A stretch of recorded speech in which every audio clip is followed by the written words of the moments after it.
Unmasking the Night Stalker, the chilling story of Richard Ramirez. Los Angeles, the city of angels known for its sunny skies and vibrant life. But in the mid-1980s, it became the hunting ground for a man who turned these bright streets into a realm of fear. This is the story of Richard Ramirez, the Night Stalker. Welcome back to Dark Files, where we dive deep into the most terrifying true crime cases.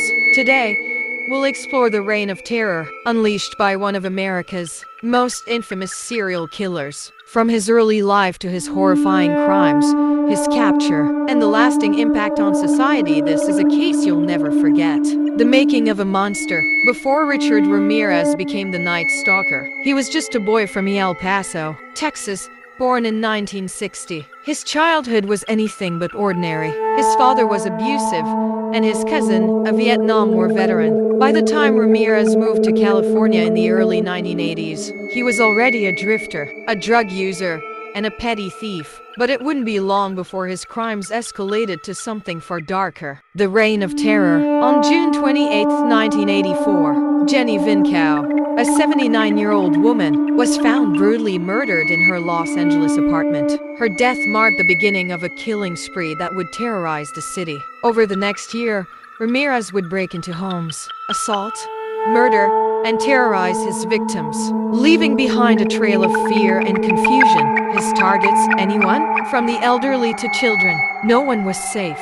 What made Ramirez so terrifying wasn't just his unpredictability. It was his use of satanic imagery. He left pentagrams at crime scenes, whispered "Hail Satan" to his victims, and instilled a deep, psychological fear in those who survived. Cut to a survivor's testimony or a dramatization. "I thought I was going to die," one survivor recalled. His eyes, they were pure evil. The randomness of his attacks made him nearly impossible to catch. But detectives were starting to connect the dots. Police detectives examining evidence on a desk. The detectives were working around the clock. They found a critical clue, a shoe print left at multiple crime scenes.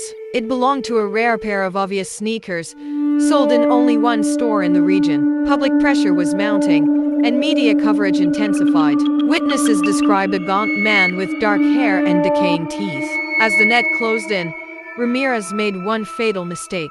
During one attack, he left behind a fingerprint on a stolen car. With the fingerprint, authorities identified him, Richard Ramirez. On August 30th, 1985, Ramirez's photo was released to the public. The very next day, he was recognized in East Los Angeles. The community took justice into their own hands. Residents cornered and subdued him until police arrived. The reign of terror was finally over. Ramirez's trial was as sensational as his crimes. In court, he showed no remorse, famously declaring, "Hail Satan," in 1989. He was convicted of 13 murders and sentenced to death. Richard Ramirez spent over 2 decades on death row, ultimately dying of natural causes in 2013, but his legacy remains one of fear and caution. The Night Stalker case changed how we view serial killers.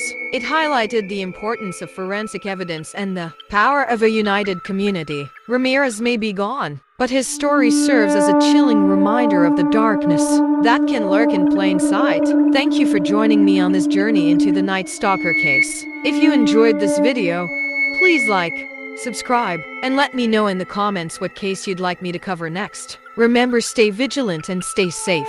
I'll see you in the next video.